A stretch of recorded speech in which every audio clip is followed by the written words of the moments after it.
কোথায়? বলেন হালাল না হারাম? হারামের সাথে আমাদের কোনো সম্পর্ক? হারামকে আমরা এই কনভেনশন সেন্টার থেকে না বলে দিলাম, আওয়াজ করে বলুন নো। হারামের সাথে আমাদের কোনো সম্পর্ক? আল্লাহ তাআলার দেয়া বরাদ্দ রিজক আমরা হালাল পন্থায় উপার্জন করবো ইনশাআল্লাহ। বলেন। তাহলে মায়ের পেট থেকে নির্ধারিত হয়ে গেল, আমারটা আমি পেলাম, হালাল ভাবে আমি নিব। আরেকটা জিনিস মনে রাখতে হবে যে কেউ কারো রিজিকে ভাগ বসায় না, কেউ না। আমরা অনেকে মনে করি যে আমি ওকে দিলাম, ওকে খাওয়াইলাম, আমি বোধহয় খাওয়াইলাম। না, সে আপনারটা খায় নাই, সে তার রিজিকই খেয়েছে। আমাদের ঘরে আমাদের বন্ধু বান্ধব আসে, অনেক সময় আমাদের ঘরে অনেক সময় অতিথি আসে, তাদেরকে আমরা আপ্যায়ন করি, তাদেরকে খাওয়াই।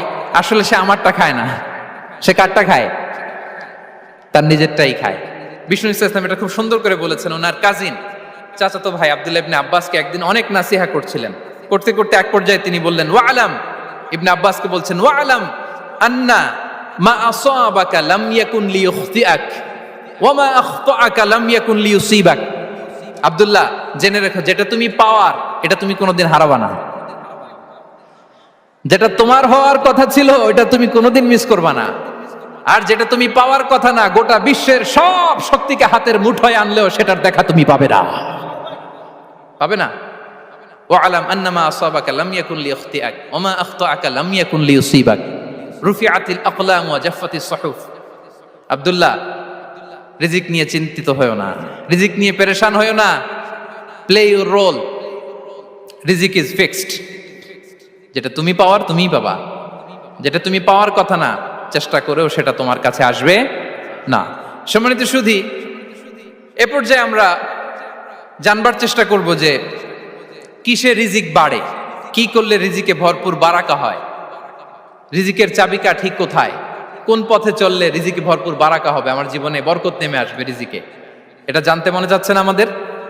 হ্যাঁ, কষ্ট হচ্ছে আপনাদের? কষ্ট হচ্ছে? তাহলে কি করলে রিজিকে ভরপুর বারাকা হয়, কি করলে আমার জীবনে ভরপুর বারাকা নেমে আসে, এই পয়েন্টটাতে আমরা একটু আলোকপাত করি। যেসব কাজ করলে আমাদের জীবনে রিজিকে আসমানি বারাকা নেমে আসবে, আমাদের রিজিকে আসমানি বারাকা নেমে আসুক, আমরা চাই কি চাই না? সবাই আমরা চাই নিশ্চয়ই। যে কাজ করলে রিজিকে আসমানি বারাকা আসে, এর এক নাম্বার হচ্ছে তাকওয়াল্লাহ, আল্লাহর ভয়। আল্লাহ তাআলা বলছেন, ওমাই ইয়াত্তাকিল্লাহা ইয়াজআল লাহু মাখরাজা ওয়া ইয়ারযুকহু মিন হাইসু লা ইয়াহতাসিব। যে আল্লাহকে ভয় করে, যে আল্লাহ সচেতন, আল্লাহ তাকে মাখরাজ, মাখরাজ মানে কি জানেন? ওই যে এক্সিট লেখা না এদিকে, এই এক্সিটকে আরবিতে বলে মাখরাজ। মানে কোথাও আটকাবেন না, বের হওয়ার রাস্তা আছে, কোথাও আটকাবেন না, বের হওয়ার রাস্তা আল্লাহ তাআলা অ্যারেঞ্জ করে দিবেন। You will have the way out from crisis. ক্রাইসিসে পড়লে, সংকট মোমেন্টে আল্লাহ তাআলা ওখান থেকে এক্সিটের ব্যবস্থা আপনাকে করে দিবেন। ওয়া ইয়ারযুকহু মিন হাইসু লা ইয়াহতাসিব, এমন জায়গা থেকে আল্লাহ তাআলা রিজিকের ব্যবস্থা করবেন যে সে কল্পনাও করে নাই। এরকম অনেক সময় হয় না যে আমি ভাবিও নাই যে এখান থেকে আমার রিজিকের বন্দোবস্ত হতে পারে, কোত্থেকে যে রিজিক চলে আসলো। এরকম জীবনে মাঝে মাঝে হয় কি হয় না? ব্যবস্থা করেন কে? যারা আল্লাহ তাআলাকে ভয় করে, যারা আল্লাহ সচেতন, তাদেরকে আল্লাহ তাআলা স্পেশাল রিজিক দিয়ে ধন্য করেন। তাকওয়াল্লাহ। পুরো কোরআনের মূল শিক্ষা কি? পুরো ইসলামের এসেন্স কি, জিস্ট কি, সারাংশ কি? যদি আমাকে জিজ্ঞেস করা হয়, আমি বলবো তাকওয়াল্লাহ, আল্লাহর ভয়, আল্লাহর সচেতনতা। Allah is watching me, Allah is observing me. Allah তাআলা আমায় দেখছেন, আমি যাই করি না কেন, দরজা বন্ধ করে, জানালা বন্ধ করে, সব বন্ধ করেও যদি করি, পৃথিবীর সবার চোখ ফাঁকি দেয়া গেল, আল্লাহর চোখ ফাঁকি দেয়া যায়? পুলিশের চোখ ফাঁকি দেয়া যায়, সিকিউরিটির চোখ ফাঁকি দেওয়া যায়, আমার সাথের বন্ধুদের চোখ ফাঁকি দেয়া যায়, ফাঁকি দেয়া যায় না একটা মহান সত্তার চোখ। তিনি কে? এই যে সেন্সেশন, অনুভূতি, দিস ইজ তাকওয়া। এই অনুভূতিটার নামই হচ্ছে তাকওয়া। যে আমি যাই করি, যেভাবে করি, যখন করি, কেউ দেখে না, কিন্তু দেখে কে? কেউ যেটা দেখে না সেটা দেখে কে? দিস ইজ তাকওয়া। এই তাকওয়ার চর্চা যার মধ্যে আছে, তার রিজিকে বারাকা নেমে আসবে। আমরা যেন তাকওয়ার চর্চা করি, আমাদের ছেলে মেয়েদের জন্য এটা শেখাই যে কেউ দেখে না বাবা, কিন্তু আল্লাহ দেখে। ছোটবেলা থেকে যদি আমাদের সোনামণিদের ব্রেইনে এই তাকওয়াল্লাহ নামের এই সফটওয়্যারটা ইনস্টল করে দেই, আর কোনোদিন সে বিপদগামী হবে না, পথচ্যুত হবে না। ওই ছেলেকে দিয়ে আর পৃথিবীতে অন্যায় করানো যাবে না। সে পাপ কাজ করবে না, সে অন্যায় কাজ করবে না, সে অন্যের রাইটস নষ্ট করবে না, সে দুর্নীতি করবে না, সে ঘুষ খাবে না, সে সুদ খাবে না। শুধু দুর্নীতি দমন কমিশন দিয়ে দুর্নীতি বন্ধ করা যায় না। এই তাকওয়া আল্লাহর সফটওয়্যার ইনস্টল করে দিতে হবে। তাহলে এক নম্বর হচ্ছে তাকওয়া। আল্লাহর ভয় যেন আমরা আমাদের হৃদয়ে রাখি। যাদের হৃদয়ে আছে আল্লাহর ভয় তারা কভু পথ ভুলে যায় না। কি অসাধারণ কথা! তাহলে এক নম্বরে তাকওয়া আল্লাহ। দুই নম্বর আত-তাওয়াক্কুল আলাল্লাহ, to put your trust on Allah, to depend on Allah. আল্লাহর উপর ভরসা রাখা। আমরা ভরসা রাখি কার উপর? আওয়াজ করে বলুন, কার উপর? আমরা আমাদের ভরসা রাখি আল্লাহর উপর, কার উপর ভরসা রাখি না। ভরসা একজনের উপর। বিষ্ণু ইসা ইসলাম বলেছেন, লাউ আন্নাকুম তাওয়াক্কালুনা আলাল্লাহি হাক্কা তাওয়াক্কুলিহি লা রাযাকাকুম কামা ইয়ারযুকুত তায়র তাগদু খিমাসান ওয়া তারুহু বিতানান। পাখি যেমনি আল্লাহর উপর তাওয়াক্কুল করে, তোমরা যদি এমনি তাওয়াক্কুল করতে পারো, তাহলে পাখিকে আল্লাহ যেমনি রিজিক দেয়, তোমাদেরকে আল্লাহ তাআলা তেমনি রিজিক দিবেন।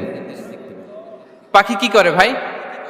সকালবেলা তার বাসা থেকে কিচির মিচির রবে, হ্যাঁ, দিক বিদিক ছুটে বেড়ায়, ছুটতে থাকে মাইলকে মাইল।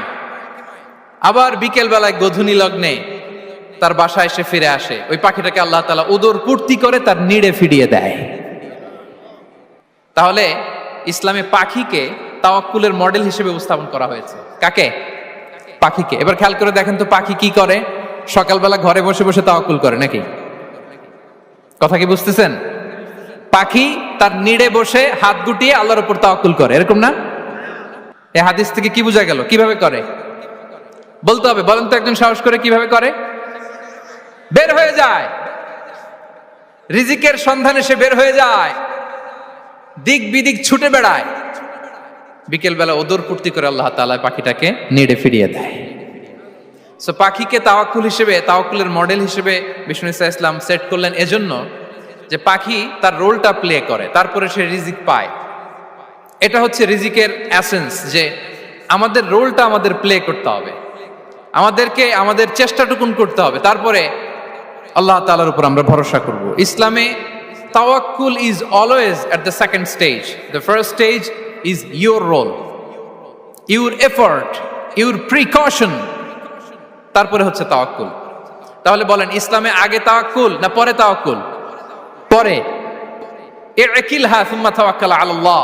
এক সাহাবী বলেন, ইয়া রাসূলুল্লাহ, আমার ওটের রশিটা গাছে বেঁধে তারপরে তাওয়াক্কুল করব না ছেড়ে দিয়ে তাওয়াক্কুল করব? বিষ্ণু ইসলাম বললেন, ইকিলহা সুম্মা তাওয়াক্কাল আলাল্লাহ। আগে গাছের মধ্যে রশি দিয়ে টাইট করে বাঁধো, তারপরে তাওয়াক্কুল করো। সুবহানাল্লাহি বিহামদি। তাহলে এইরকম তাওয়াক্কুল যদি করা যায় পাখির মতো, আপনার রিজিকের কোনো অভাব হবে না।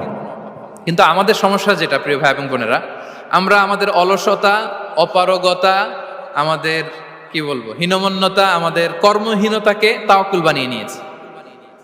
বুঝতে পেরেছেন? আমরা আমাদের অলসতাকে বানিয়েছি কি? তাওয়াক্কুল।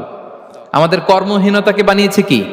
তাওয়াক্কুল। আমরা কি করি? আমরা বলি আল্লাহর উপর ভরসা করলাম, নিজে কিছু না করে। কি বলে আমাদের বাংলা একটা কথা বলে, যা করে আল্লাহ। নিজের কোনো রোল প্লে নাই, নিজের কোনো প্রিকশন নাই, কোনো প্ল্যানিং নাই, কোনো পলিসি নাই, কোনো স্ট্র্যাটেজি নাই, বলে আল্লাহর উপর ভরসা করলাম, যা করে আল্লাহ। এরকম বলে না? এই যে যা করে আল্লাহ বলে যে তাওয়াক্কুল করলেন, এটা বিষ্ণু ইসা ইসলামের শিখানো পন্থায় তাওয়াক্কুল হয়েছে? কথা বলেন, হয়েছে? বিষ্ণু ইসা ইসলাম তো অপারগতা, দারিদ্রতা, অলসতা, অকর্মণ্যতা থেকে আল্লাহর কাছে পানাহ চেয়েছেন। তা আপনি এটা কি তাওয়াক্কুল করলেন? এটা তাওয়াক্কুল হয়নি। তাওয়াক্কুলের একটা সুন্দর পিকচার আমি আপনাদের সামনে এখন উপস্থাপন করব। আপনারা যদি একটু মনোযোগী হন। মনোযোগ আছে তো সবার?